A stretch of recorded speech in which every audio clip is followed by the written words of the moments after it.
Welcome guys to another video. ये differential equations का lecture 7 रहेगा। इसमें हम पढ़ेंगे linear differential equation with constant coefficients. मैं आपको इन इक्वेशंस की आइडेंटिफाइंग बताऊंगा और इनसाइट बताऊंगा। देखिए, आपको आइडेंटिफाइंग तो हर एक वीडियो में मिल जाएगा, लेकिन इनसाइट का मतलब क्या है, जैसे आपको हमेशा कन्फ्यूजन होता होगा कि कौन सी इक्वेशन लीनियर है, कौन सी लीनियर और होमोजीनियस है, कौन सी लीनियर और नॉन होमोजीनियस है। तो इस इक्वेशन को इस वीडियो को देखने के बाद आपको कोई भी डाउट नहीं रहेगा कि linear differential equation with constant coefficient को कैसे पहचानें, उनको सॉल्व कैसे करें। ठीक है, आपने डिफरेंशियल इक्वेशंस की बाकी वीडियो नहीं देखी है तो इस लिंक को क्लिक करिए। और तो चलिए शुरू करते हैं। ये पढ़ाने के बाद आपको कुछ गेट के क्वेश्चंस भी कराएंगे और फिर एक क्विज क्वेश्चन भी देखेंगे। तो चलिए शुरू करते हैं। तो देखिए, सपोज करिए आपके पास ये डिफरेंशियल इक्वेशन है। ठीक है, अब सबसे पहले मैं आपको बताऊंगा कि किसी भी डिफरेंशियल इक्वेशन को लीनियर क्यों कहते हैं। ठीक है, अब जैसे कोई भी डिफरेंशियल इक्वेशन लीनियर तब होगी जब उसके सारे डिपेंडेंट टर्म्स, जैसे कि y, यहाँ पर y डिपेंडेंट टर्म है ना, और x इंडिपेंडेंट टर्म है। ये हमेशा याद रखिएगा, y डिपेंडेंट टर्म है, क्योंकि हम इसको फंक्शन को ऐसे लिख सकते हैं ना, y is equal to f of x. तो x इंडिपेंडेंट टर्म होता है और y डिपेंडेंट टर्म। ठीक है, तो जब भी किसी डिफरेंशियल इक्वेशन में डिपेंडेंट वेरिएबल्स और जो डेरिवेटिव्स, यानी कि d y by D x, d square Y by D x square, या फिर nth डेरिवेटिव ऑफ y, ठीक है, जब ये इन सब की डिग्री 1 हो, ऑर्डर कुछ भी हो, जैसे यहाँ पर nth ऑर्डर है, n-1 ऑर्डर है, ऑर्डर 1 है यहाँ पर। ठीक है, ऑर्डर कुछ भी रहे, लेकिन अगर डिपेंडेंट वेरिएबल्स और डेरिवेटिव्स की डिग्री 1 हो जाए, ठीक है, तो डिफरेंशियल इक्वेशन को लीनियर कहेंगे। ओके, और जब ऐसी लीनियर डिफरेंशियल इक्वेशन में कोफिशिएंट्स कांस्टेंट हो, यानी कि ये जो कोफिशिएंट है ना, Pn-1 up to and so on P1 P0, ये सब कांस्टेंट अज्यूम करे गए हैं। जब ऐसी लीनियर डिफरेंशियल इक्वेशन में कोफिशिएंट कांस्टेंट हो जाए तो हम जो मेथड अब पढ़ेंगे वो यूज़ कर सकते हैं। ठीक है, अब यहाँ पर देखिए, ये जो QX है ये या तो नॉट इक्वल टू 0 हो सकता है या फिर इक्वल टू 0 हो सकता है। ठीक है, ये जो QX है, अब देखिए, अगर किसी भी डिफरेंशियल इक्वेशन के हर एक टर्म की डिग्री सेम हो तो उस इक्वेशन को हम कहेंगे होमोजीनियस इक्वेशन। डिग्री सेम हो, ठीक है, जैसे यहाँ पर इस टर्म की डिग्री क्या है, 1 है, इस टर्म की डिग्री क्या है, 1 है, इस टर्म की डिग्री क्या है, 1 है। इसकी तो कोई डिग्री नहीं है ना, क्योंकि ये तो कांस्टेंट है, डिपेंडेंट वेरिएबल थोड़ी है। हम सिर्फ डिपेंडेंट वेरिएबल्स की डिग्री देखते हैं, डिपेंडेंट वेरिएबल्स और डेरिवेटिव्स की डिग्री देखते हैं। इसकी डिग्री 1 है, लेकिन इसकी डिग्री क्या है, इसकी डिग्री 0 है, क्योंकि इसमें x इंडिपेंडेंट वेरिएबल है, y नहीं है। तो डिपेंडेंट वेरिएबल है ही नहीं, तो डिग्री 0 हो गई। ठीक है, अब जब भी किसी भी डिफरेंशियल इक्वेशन में हर एक टर्म की डिग्री सेम हो जाए तो उस डिफरेंशियल इक्वेशन को हम कहेंगे होमोजीनियस। अगर सेम नहीं हो तो कहेंगे नॉन होमोजीनियस। अब देखिए, ये जो डिफरेंशियल इक्वेशन है इसमें सारे टर्म्स की डिग्री सेम नहीं है, क्योंकि यहाँ पर इस टर्म की डिग्री 0 है, बाकी सबकी 1 है, तो सबकी सेम नहीं है ना। तो इस इक्वेशन को हम कहेंगे non homogeneous linear differential equation. Linear क्योंकि डिग्री 1 है, डिग्री 1 है डिपेंडेंट वेरिएबल्स की और y और डेरिवेटिव टर्म्स की, लेकिन सबकी सेम नहीं है, कुछ टर्म की डिग्री अलग है, इसलिए नॉन होमोजीनियस कहेंगे। Non homogeneous linear differential equation with constant coefficients. अब अगर ये टर्म 0 हो जाए तो ये इक्वेशन जो बनेगी ये होमोजीनियस बनेगी ना। अगर ये Q of x is equal to 0 हो जाए तो ये जो इक्वेशन होगी ये होमोजीनियस होगी, क्योंकि सबकी सारे टर्म्स की डिग्री 1 हो जाएगी, और वो जो डिग्री है, जो सारे टर्म्स की डिग्री 1 हो जाएगी तो सबकी डिग्री सेम हो जाएगी, तो इक्वेशन होमोजीनियस बन जाएगी। लेकिन अगर क्यू ऑफ एक्स 0 नहीं हो तो हम कहेंगे नॉन होमोजीनियस। तो linear differential equation with constant coefficient दो तरह की हो सकती हैं, या तो होमोजीनियस होंगी या नॉन होमोजीनियस होंगी। तो हम दोनों तरह की इक्वेशंस के सॉल्यूशंस देखेंगे। ठीक है, अब लेट कर लिया हमने, सपोज अब हम सॉल्यूशन देखते हैं इसका। लेट करा हमने डी वाई डी एक्स को, हमने कैपिटल डी लेट कर लिया, तो ये जो डिफरेंशियल इक्वेशन है ये इस फॉर्म में रिड्यूस हो जाएगी, P of n D raise to the power n plus P n minus 1 D raise to the power n minus 1 plus P1D plus P0 times y is equal to Q of x. ठीक है, अब ये जो है, ये जो bracket के अंदर का टर्म्स है, ये एक पॉलिनोमियल इन D हो गया, तो क्या लिख देंगे इसको, f of D into y is equal to Q of x. तो ये जो हमारी डिफरेंशियल इक्वेशन थी इसको हमने इस फॉर्म में रिड्यूस कर लिया। ठीक है, अब ये जो हमारी डिफरेंशियल इक्वेशन रिड्यूस होके बनी है इसका सॉल्यूशन दिया जाता है y इज इक्वल टू, ये जो सॉल्यूशन है ये डिफरेंशियल इक्वेशन का सॉल्यूशन दिया जाएगा y is equal to Y C F plus Y P I. ठीक है, C F y C F जो है वो कॉम्प्लीमेंट्री फंक्शन है और वाई पी आई जो है पर्टिकुलर इंटीग्रल है। मैं इन दोनों का सेपरेट सॉल्यूशन निकालना सिखाऊंगा आपको। तो ये जो हमारा वाई सी एफ होता है ना, ये जो होता है सॉल्यूशन होता है ऑफ होमोजीनियस इक्वेशन, यानी कि आपके पास क्वेश्चन में कैसी भी डिफरेंशियल इक्वेशन दी हो, हम उसको होमोजीनियस समझ लेंगे। होमोजीनियस समझ लेंगे मतलब क्यू ऑफ एक्स को हम जीरो पुट कर देंगे। क्यू ऑफ एक्स को जीरो पुट करने के बाद जो इक्वेशन आएगी उसके सॉल्यूशन को हम कहते हैं y C F. Okay, and y P I जो होता है वो सॉल्यूशन होता है of the entire differential equation. Okay, और दोनों को मिला के बनता है general solution of the given differential equation. तो चलिए देखते हैं वाईसीएफ कैसे निकालते हैं। वाईसीएफ का सॉल्यूशन मिलता है, ये जो हमारे पास जो डी में इक्वेशन बन रही है इसके रूट्स निकालने से हमारे पास जो सॉल्यूशन आता है, जो रूट्स आती हैं उससे हम निकालते हैं कॉम्प्लीमेंट्री फंक्शन। तो समझ लो हमने d को m से रिप्लेस कर दिया, तो f of m equal to zero जो इक्वेशन बनेगी उसके सॉल्यूशन से हम वाई सी एफ निकालते हैं। तो सबसे पहले देखते हैं, रूट्स काफ़ी तरह की हो सकती हैं, रियल डिस्टिंक्ट हो सकती हैं, रियल और सेम हो सकती हैं, या फिर इमेजिनरी हो सकती हैं। अब बहुत 3 केसेस बनेंगे, तो अलग अलग टाइप की रूट्स के लिए हम अलग अलग केसेस पढ़ेंगे वाई सी एफ के। तो चलिए पहला केस देखते हैं, if the roots are real. ये जो इक्वेशन है अगर इसकी रूट्स रियल एंड अनइक्वल है, यानी कि हमारे पास n डिग्री की इक्वेशन थी ना, तो n रूट्स होंगी। समझ लो हमारे पास m1 m2 m3 up to mn, suppose ऐसे हमारे पास n रूट्स हैं और हर एक रूट डिस्टिंक्ट है और रियल भी है। तो जो हमारे पास सॉल्यूशन वाई सी एफ मिलेगा वो कुछ ऐसे मिलेगा। तो अगर हमारे पास m1 m2 ये सारे रूट्स हैं, तो ये solution the linear independent solution of the difference of the equation F M equal to zero f are given by e raised to the power m1x, e raised to the power m2x up to e raised to the power fm e raised to the power mnx। तो मतलब इसका मतलब क्या है, अगर हम e raised to the power m1x इस में डालेंगे या फिर इसमें डालेंगे, दोनों सेम ही है ना, बस हमने d को m से रिप्लेस कराया था कि हमें थोड़ी डिस्टिंक्शन मिले और समझाने में आसानी हो। इसमें या फिर इसमें डालेंगे तो जो एफ ऑफ एम जो होगा वो ज़ीरो हो जाएगा, इसलिए इसको हम, और सारे m1 m2 m3 सब डिस्टिंक्ट हैं, देयरफॉर ये जो सारे सॉल्यूशन हैं ये इंडिपेंडेंट होंगे, लीनियरली इंडिपेंडेंट होंगे। हमें पता है अगर u लीनियरली पेंसिल से करता हूँ, अगर u एक लीनियरली इंडिपेंडेंट सॉल्यूशन है किसी इक्वेशन का और v एक दूसरा इंडिपेंडेंट सॉल्यूशन है किसी इक्वेशन का, तो c1u प्लस c2 v भी एक सॉल्यूशन होगा। अब हमारे पास ऐसे n सॉल्यूशंस है ना, अब अगर इनका लीनियर कॉम्बिनेशन भी एक सॉल्यूशन होगा और उस लीनियर कॉम्बिनेशन को ही हम कॉम्प्लीमेंट्री फंक्शन कहते हैं। तो इन सब का लीनियर कॉम्बिनेशन निकाला हमने, वाई सी एफ क्या आ गया, c1 e raise to the power m1x plus c2 e raise to the power m2x and so on up to c raise to the power n mnx। तो ये हो गया हमारे पास वाई सी एफ निकालने का तरीका। जब भी हमारे पास रूट्स जो आएंगे वो रियल डिस्टिंक्ट आएंगे। किस चीज़ के रूट्स, इस इक्वेशन के रूट्स, इस इक्वेशन के रूट्स, ठीक है, इस इक्वेशन के रूट्स जब भी रियल एंड डिस्टिंक्ट आएंगे तो हम वाई सी एफ कुछ इस तरह निकालेंगे। अब अगर रूट्स रियल एंड इक्वल आ जाते हैं, रियल एंड इक्वल आ जाते हैं, यानी कि जो भी n रूट्स हैं हमारे पास, n for Nigeria, n roots हैं हमारे पास, वो सारे सेम है और सबकी वैल्यू सपोज करो m है, सारे इक्वल हैं और सबकी वैल्यू m है, तो जो लीनियरली इंडिपेंडेंट सॉल्यूशन मिलेगा वो क्या मिलेगा, e raise to the power m1 के करस्पॉन्डिंग जो सॉल्यूशन होगा वो होगा e raise to the power mx। अब अगर हमें m2 के करस्पॉन्डिंग जो सॉल्यूशन लिखना है वो हम e raise to the power mx नहीं लिख सकते, वरना वो लीनियरली इंडिपेंडेंट नहीं रह जाएगा, लीनियरली डिपेंडेंट हो जाएगा। तो हम लिखेंगे x into e raise to the power mx। तो ऐसे करके हमारे पास n सॉल्यूशंस आ जाएंगे, n लीनियरली इंडिपेंडेंट सॉल्यूशन।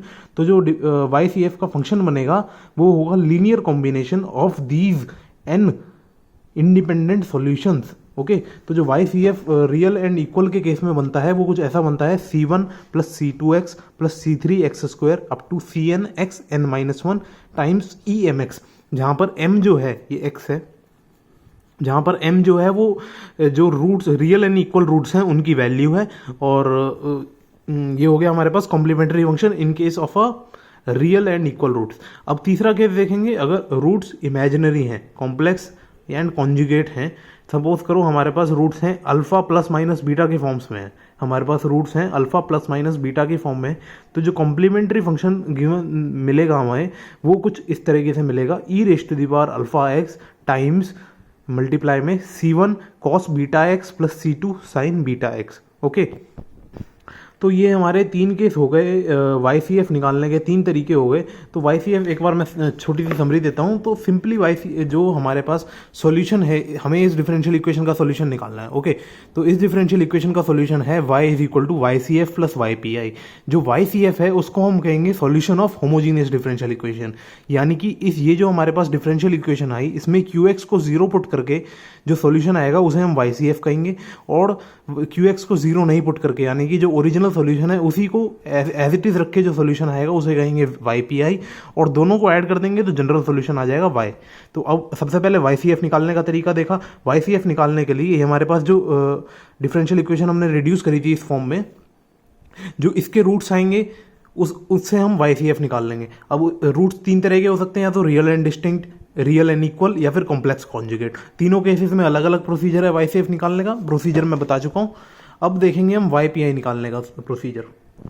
तो वाई पी आई निकालने के लिए मैंने आपको ऑलरेडी बता दिया है, वाई पी आई जो है वो जो हमें क्वेश्चन में जो डिफरेंशियल इक्वेशन दी, यानी कि जो ओरिजिनल डिफरेंशियल इक्वेशन है उसके सॉल्यूशन को हम वाई पी आई कहते हैं। तो वाई पी आई निकालने के लिए हम क्या करेंगे, ये हमारे पास डिफरेंशियल इक्वेशन है हमारी, तो एफ डी को नीचे ले गए, एफ ऑफ डी को नीचे ले गए, तो क्या आ गया, y P I is equal to Q of x by F of D. अब इसमें हम क्या करेंगे, वाई पी आई निकालने के लिए हम जो भी डिनोमिनेटर में जो डी के टर्म्स हैं, डी का मतलब क्या है, डेरिवेटिव, हमने डी को अज्यूम करा था ना, D by D x assume करा था ना, तो जो भी डी के टर्म्स हैं हम उनको एलिमिनेट करेंगे वाई पी आई निकालने के लिए। एलिमिनेट करने के काफ़ी सारे तरीके होते हैं, सब केसेस में डिस्कस करेंगे, आप चिंता मत करिए, अगली वीडियो में डिस्कस करेंगे। इस वीडियो में हम वाई सी एफ तक, वाई सी एफ ही देखेंगे, कॉम्प्लीमेंट्री फंक्शन। अगली वीडियो में हम केसेस से डिस्कस करेंगे वाई पी आई। ये पार्ट 1 रहेगा क्योंकि linear differential equation with constant coefficients का, ठीक है। तो जो वाई पी आई जो आएगा वो हमारे पास इस डिफरेंशियल इक्वेशन का सॉल्यूशन है। तो हम कह सकते हैं कि वाई पी आई जो सॉल्यूशन है वो एंटायर डिफरेंशियल इक्वेशन का सॉल्यूशन है। पर्टिकुलर इंटीग्रल जब ही कहते हैं क्योंकि वो पर्टिकुलर सॉल्यूशन होता है। अगर वाई सी एफ भी ऐड कर देंगे उस पर्टिकुलर सॉल्यूशन में तो वो जनरल सॉल्यूशन बन जाएगा। तो वाई पी आई जो है एंटायर डिफरेंशियल इक्वेशन का सॉल्यूशन है। तो हम अगर मान लो, ये मैं क्यों बता रहा हूँ आपको, जैसे आपको कभी कभार ऑप्शंस में कोई पूछा है क्वेश्चन में कि कोई डिफरेंशियल इक्वेशन दिया है, वाई पी आई पूछा है, तो आप सिंपली ऑप्शंस चेक कर सकते हैं, उसे डिफरेंशियल इक्वेशन में पुट करके चेक कर सकते हैं वाई पी आई अगर दिया है, क्योंकि वाई पी आई सॉल्यूशन होता है डिफरेंशियल इक्वेशन का, उसको हमने मान लो डिफरेंशियल इक्वेशन में ही पुट कर दिया। तो कभी कभी जो होता है हमारा आंसर जल्दी आ जाता है, लेकिन ये हमेशा वायबल नहीं होता, लेकिन कभी कभार वायबल होता है। ये कई बार बच्चों को डाउट रहता है कि वाई पी आई क्यों सॉल्यूशन है और सी एफ क्यों सॉल्यूशन नहीं है। मैंने आपको ऑलरेडी बता दिया है, वाई सी एफ इसलिए सॉल्यूशन नहीं है क्योंकि उसको निकालते वक्त हमने अज्यूम करा था कि क्यू ऑफ एक्स 0 है। अब हमने कुछ अज्यूम कर लिया क्वेश्चन में, तो ऑफकोर्स ओरिजिनल क्वेश्चन का सॉल्यूशन नहीं होगा ना। वाई पी आई सॉल्यूशन को हमने निकालते वक्त कुछ अज्यूम नहीं करा, इसलिए वो सॉल्यूशन है। तो चलिए एक क्वेश्चन देखते हैं हम, linear differential equation with constant coefficients का। तो हमारे पास ये क्वेश्चन है, D square Y by D x square plus 2 d y by D x minus 5y is equal to 0। ठीक है, सबसे पहले हम चेक करेंगे कि ये होमोजीनियस एल डी है कि नहीं। अब देखिए एल डी है कि नहीं। लीनियर डिफरेंशियल इक्वेशन होने के लिए क्या कंडीशन थी, सारे डिपेंडेंट वेरिएबल्स और जो डेरिवेटिव टर्म्स हैं उनकी डिग्री 1 होनी चाहिए। अब इसकी डिग्री 1 है, इसकी भी डिग्री 1 है और इसकी भी डिग्री 1 है, तो ये लीनियर इक्वेशन बनी कि नहीं। अब होमोजीनियस है कि नहीं ये देखने के लिए क्या है, हर एक टर्म, अब इसमें 4 टर्म है, ये और ये भी एक टर्म है, सबकी डिग्री सेम है ना, इसकी भी डिग्री 1 है, इसकी भी डिग्री 1 है, इसकी भी डिग्री 1 है, 0 की तो कुछ भी डिग्री का हो एक ही बात है, सबकी डिग्री सेम है, इसलिए होमोजीनियस भी है, होमोजीनियस एलडी। और अब सबके कोफिशिएंट्स देखिए कांस्टेंट है, 0 1 2 -5 सबके कांस्टेंट कोफिशिएंट है, तो क्या कहेंगे इसे, homogeneous linear differential equation with constant coefficient. अब यहाँ पर देखिए हमने जो स्टैंडर्ड इक्वेशन बनाई थी, ये जो स्टैंडर्ड इक्वेशन बनाई थी, यहाँ पर क्यू ऑफ एक्स 0 आ रहा है क्वेश्चन में, क्यू ऑफ एक्स 0 आ रहा है ना, इसलिए इसे होमोजीनियस कह रहे हैं। अब अगर क्यू ऑफ एक्स 0 है तो जो हमने वाई सी एफ निकालते वक्त क्या चीज़ अज्यूम करी थी कि क्यू ऑफ एक्स 0 है। अब क्वेश्चन में ऑलरेडी क्यू ऑफ एक्स 0 दे दिया। अब एक सेकंड में आपको पहले ये बताता हूँ। अब इस एल डी का सोल्यूशन क्या होगा, y is equal to Y C F plus Y P I. ठीक है, अब देखिए पी आई निकालने के लिए हम क्या कर रहे थे, पी आई निकालने के लिए हम पुट कर रहे थे Q of x by F D. अब इस क्वेश्चन में क्यू ऑफ एक्स ही 0 दे दिया तो वाई पी आई भी 0 हो गया ना, तो मतलब हमें इसका सोल्यूशन निकालने के लिए सिर्फ वाई सी एफ निकालना पड़ेगा। Therefore the solution is y is equal to Y C F and y P I is equal to 0। अब वाई सी एफ निकालने के लिए क्या करेंगे हम, इसको डी बाई डी एक्स को कैपिटल डी से रिप्लेस करेंगे तो ये इक्वेशन क्या बन गई, ये डी बाई डी एक्स को हमने कैपिटल डी लिखा तो D square Y by D x square क्या हो गया, capital D square plus two D minus 5 y common ले लिया इज इक्वल टू 0। अब वाई सी एफ निकालने के लिए हमने क्या कहा था, ये जो हमारे पास इक्वेशन बनेगी एफ ऑफ डी में उसके सॉल्यूशन से ही हम वाई सी एफ निकालेंगे। सबसे पहला स्टेप क्या होगा, इसका सॉल्यूशन निकालना। तो हमने डी की वैल्यू निकाल ली, क्या क्वाड्रेटिक का फॉर्मूला लगाया, ये तो आपको आता ही होगा। तो डी की वैल्यू आई -1 प्लस -√6। ठीक है, अब देखिए ये रियल एंड अनइक्वल रूट्स हैं। रियल हैं क्योंकि आयोटा नहीं है और अनइक्वल हैं क्योंकि -1 प्लस √6 और -1 -√6 दो अलग अलग वैल्यू है, therefore real and unequal roots हैं। अब जब भी दो अनइक्वल रूट्स आती हैं, रियल एंड अनइक्वल, तो लीनियर इंडिपेंडेंट सॉल्यूशंस क्या बनते हैं, e raise to the power m1 e raise to the power m2। m1 ये है, m2 ये है, तो लीनियर इंडिपेंडेंट सॉल्यूशंस बन गए ये। अब अगर ये दोनों लीनियर इंडिपेंडेंट सॉल्यूशंस हैं तो इनका लीनियर कॉम्बिनेशन भी लीनियर इंडिपेंडेंट सॉल्यूशन होगा। ये केस 1 है वाई सी एफ निकालने का, आपने नहीं पढ़ा तो इसको पढ़ के देखिए, वीडियो को रिवाइंड करिए। ठीक है, तो ये हमारे पास सॉल्यूशन हो गया y is equal to Y C F plus Y P I, लेकिन वाई पी आई तो 0 है, therefore y is equal to Y C F is equal to C1 e raise to the power C1 e raise to the power -1 plus √6x plus C2 e raise to the power -1 √6x। Okay, तो ये हमारे पास general solution हो गया। अब अगर हमें यहाँ पर कुछ इनिशियल कंडीशंस भी दी होती, जैसे कि y of 0 is equal to 1 दी होती, दो इनिशियल कंडीशंस चाहिए होंगी क्योंकि दो कांस्टेंट है। अगर कोई दो इनिशियल कंडीशंस दी होती तो हम C1 C2 की वैल्यू भी निकाल सकते थे, लेकिन इसमें नहीं दी तो नहीं निकालेंगे। तो अगला क्वेश्चन देखते हैं, एक और क्वेश्चन, ये रियल एंड अनइक्वल पे था, किसी और केस पे देखते हैं क्वेश्चन। तो ये हमारा क्वेश्चन है, अब ये क्वेश्चन है गेट 2010 में आया है, 1 मार्क का क्वेश्चन है। हमें दिया हुआ है function n of x satisfy कर रहा है इस डिफरेंशियल इक्वेशन को, एल कांस्टेंट है, कुछ बाउंड्री कंडीशंस भी दी हैं, दो बाउंड्री कंडीशंस दी हैं क्योंकि सेकंड ऑर्डर की डिफरेंशियल इक्वेशन है। अब हमें सॉल्यूशन निकालना है इस डिफरेंशियल इक्वेशन का। सबसे पहले हम क्या देखेंगे कि लीनियर है कि नहीं। लीनियर क्यों है, क्योंकि सबकी डिग्री 1 है, ये टर्म है। अब देखिए यहाँ पर जो एन ऑफ एक्स है, जैसे हमारे पास y होता है, स्टैंडर्ड जो डिफरेंशियल इक्वेशंस होती हैं उसमें y होता है, y को हम f ऑफ x भी लिख सकते हैं ना, तो यहाँ f यहाँ पर एक फंक्शन है, ऐसे यहाँ पर n एक फंक्शन है, तो f ऑफ x की जगह हम n ऑफ x भी तो लिख सकते हैं y को। तो यहाँ पर n ऑफ x का मतलब और कुछ नहीं है, n ऑफ x यानी कि y ही है। ठीक है, y ही है, 1 मार्क्स का क्वेश्चन था ये। तो इसको ऐसे समझिए, d square Y by D x square minus y by L square is equal to 0 है। ठीक है, एल कांस्टेंट है। अब इसकी डिग्री क्या है, इस टर्म की डिग्री 1 है। ठीक है, इस टर्म की डिग्री भी 1 होगी क्योंकि एल तो कांस्टेंट है।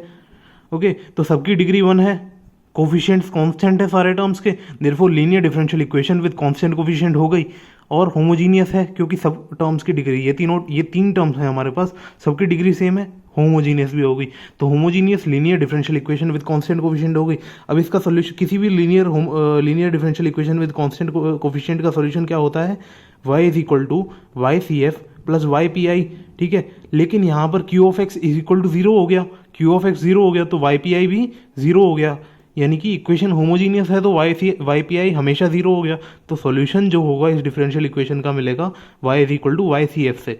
तो वाई सी एफ निकालेंगे, वाई सी एफ निकालने का प्रोसीजर क्या है, डी बाई डी एक्स को कैपिटल डी रखेंगे और जो इक्वेशन बनेगी उसके हम सॉल्यूशन निकालेंगे, उसके रूट्स निकालेंगे और उन रूट से हम निकालेंगे वाई सी एफ। तो जल्दी ये करते हैं क्वेश्चन को। तो हमने यहाँ पर रिप्लेस करा डी बाई डी एक्स को कैपिटल डी से, तो इक्वेशन कुछ ऐसी बन गई, D square N of X minus N of x by L square is equal to 0। अब एन ऑफ एक्स कॉमन ले लिया तो ये इक्वेशन बन गई। तो सी एफ निकालने के लिए हम क्या करेंगे, एफ ऑफ डी, ये डी लिखा है, ओके, एफ ऑफ डी को 0 पुट करेंगे तो D square minus 1 by L square is equal to 0 हो गया। तो डी क्या हो गया, प्लस माइनस 1 बाई एल। ये कैसे रूट्स हैं, रियल एंड अनइक्वल। ओके, ये रियल एंड अनइक्वल रूट्स है ना, देयरफॉर पिछले जैसा ही केस हो गया। तो सिंपली लिख सकते हैं एन एक्स की वैल्यू, डायरेक्टली सॉल्यूशन लिख दिया, N X is equal to C1 E raise to the power 1 by L X plus C2 E raise to the power minus 1 by L X. ठीक है, अब हमें क्या करना पड़ेगा, बाउंड्री कंडीशंस यूज़ करनी पड़ेंगी C1 और C2 की वैल्यू निकालने के लिए। हमारे पास दो बाउंड्री कंडीशंस हैं, N of 0 is equal to K और N of infinity is equal to 0। N of 0 यहाँ पर पुट करा तो क्या आ गया, C1 e raise to the power 0 plus C2 e raise to the power 0, e raise to the power 0 1 होता है, therefore C1 plus C2 k हो गया। अब दूसरी बाउंड्री कंडीशन पुट करी तो क्या आया, इज इक्वल टू 0। अब ये टर्म तो 0 हो गया, तो ये टर्म बचा C1 e raise to the power infinity is equal to 0। E raise to the power infinity मतलब इन्फिनिटी ही रहेगा। अब इसको 0 होने के लिए C1 0 होना पड़ेगा, क्योंकि इन्फिनिटी में कोई इन्फिनिटी कुछ ऐसा मल्टीप्लाई करना पड़ेगा ना इन्फिनिटी से, ताकि वो 0 हो जाए। तो C1 0 हो गया, C1 0 इसमें पुट करा तो C2 की वैल्यू आ गई k। तो हमारे पास दोनों कॉन्स्टेंट्स की वैल्यू आ गई। अब इसको इसमें पुट कर दिया तो हमारे पास जो सोल्यूशन आया डिफरेंशियल इक्वेशन का वो आया y is equal to k e raise to the power minus 1/lx। हमने कंपेयर करा तो ये आ गया हमारे पास, ये आ गया हमारे पास correct option. Okay, correct option आ गया। तो ये हो गया गेट का क्वेश्चन। एक और क्वेश्चन देखते हैं जो रियल एंड अनइक्वल रूट्स का नहीं हो, ताकि आपको डाउट क्लियर हो जाए। तो ये हमारा क्वेश्चन है गेट 2017 का 1 मार्क का क्वेश्चन है। ओके, 1 मार्क का क्वेश्चन है, मैकेनिकल इंजीनियरिंग के पेपर में आया था। The differential equation d square Y by D x square plus 16y is equal to 0 differential equation दी है। 2 बाउंड्री कंडीशंस भी दी हैं, क्योंकि सेकंड ऑर्डर की डिफरेंशियल इक्वेशन है तो 2 कांस्टेंट आएंगे सॉल्यूशन में। अब इसमें हमें बताना है कि इसका सॉल्यूशन है 2 सॉल्यूशन है, 1 सॉल्यूशन है, नो सॉल्यूशन है, या फिर इन्फाइनाइटली मेनी सॉल्यूशन है। तो करते हैं। सबसे पहले हम डिग्री देखेंगे इसकी। डिग्री देखो, इस टर्म की 1 है, इस टर्म की भी 1 है, तो लीनियर डिफरेंशियल इक्वेशन बन गई विद कांस्टेंट कोफिशिएंट्स हो गई, क्योंकि दोनों कोफिशिएंट कांस्टेंट है, 1 और 16 कांस्टेंट है। अब देखिए होमोजीनियस भी होगी, क्योंकि यहाँ पर 0 है, देयरफॉर Q ऑफ x 0 हो गया। तो इसका सॉल्यूशन जो होता है y is equal to YCF plus YPI से मिलता है, लेकिन Q ऑफ x 0 हो गया तो YPI भी 0 हो गया। सोल्यूशन मिलेगा y is equal to YCF से। अब y is equal to YCF से सोल्यूशन करने के लिए क्या करेंगे, डी बाई डी एक्स को कैपिटल D से रिप्लेस करेंगे। आपको प्रोसीजर ऑलरेडी पता है। तो क्या है, D square Y by plus 16y is equal to 0। अब y कॉमन लिया, ये आ गया। अब F of D is equal to 0 जो हमारे पास इक्वेशन बनेगी, क्वाड्रेटिक इक्वेशन बनेगी, उसका सोल्यूशन से हम निकालेंगे YCF। तो F of D is equal to 0 put करा तो D square plus 16 is equal to 0 हो गया। तो डी की वैल्यू क्या है, 0 प्लस माइनस 4 आयोटा। अब हमारे पास कैसे रूट्स हैं, कॉम्प्लेक्स कॉन्जुगेट रूट्स हैं। अब अल्फा प्लस माइनस बीटा अगर रूट्स होंगे किसी भी एफ ऑफ डी 0 इक्वेशन के, तो उसका जो जनरल सोल्यूशन यानी कि सी एफ जो बनेगा वो कैसे बनता है, e raise to the power alpha x plus bracket में C1 cos beta x plus C2 sine beta x. तो इसका सोल्यूशन भी ऐसे ही आ गया, अल्फा इक्वल टू 0 पुट करा, beta is equal to 4 put करा यहाँ पर। तो ये हमारा YCF आ गया। अब y is equal to YCF है, तो y भी हो गया C1 cos 4x plus C2 sign 4x। अब हम C1 और C2 की वैल्यू निकालने के लिए बाउंड्री कंडीशंस चेक करेंगे। ये दोनों बाउंड्री कंडीशंस हैं, तो हमें dy बाई डी एक्स निकालना पड़ेगा बाउंड्री कंडीशंस चेक करने के लिए। तो y डैश डाला minus 4C1 sine 4x plus 4C2 cos 4x। Okay, सबसे पहले y dash equal to 0, y dash 0 is equal to 1 वाली कंडीशन चेक करी तो ये तो 0 हो गया, क्योंकि साइन 0 0 होता है, कॉस 0 होता है 1, तो 4C2 इज इक्वल टू 1 हो गया। C2 की वैल्यू क्या है, 1/4। अगली कंडीशन क्या है, y dash pi by 2 is equal to -1। अब हमने पुट करा माइनस 4C1, 4 से 2 कैंसिल, तो sine 2 pi plus 4C2 cos 2 pi. Sine 2 pi की वैल्यू 0 होती है और कॉस 2 पाई की वैल्यू 1 होती है, तो क्या आ गया 4C2 इज इक्वल टू -1। तो C2 की वैल्यू आ गई -1/4। अब C2 की 2 वैल्यू आ रही हैं अलग अलग, therefore contradiction, therefore this differential equation has no solution. तो ऑप्शन ए करेक्ट हो गया। तो ये हो गई हमारी वीडियो पूरी। अगली वीडियो में हम कुछ ऐसे क्वेश्चन देखेंगे जिसमें Q ऑफ x 0 नहीं है। अगर आपको वो वीडियो देखनी है तो इस वीडियो को क्लिक करिए जो यहाँ पर आ रही है, इसको, ठीक है, इसको क्लिक करिए। और as usual, if you like the video and would like to contribute to my channel, there are many ways you can do that. The easiest way is to simply like the video and give it a thumbs up. Also, it would be very helpful if you can share it with someone who you think would find them useful. And as usual, subscribe to the channel for future videos, and thank you all for watching.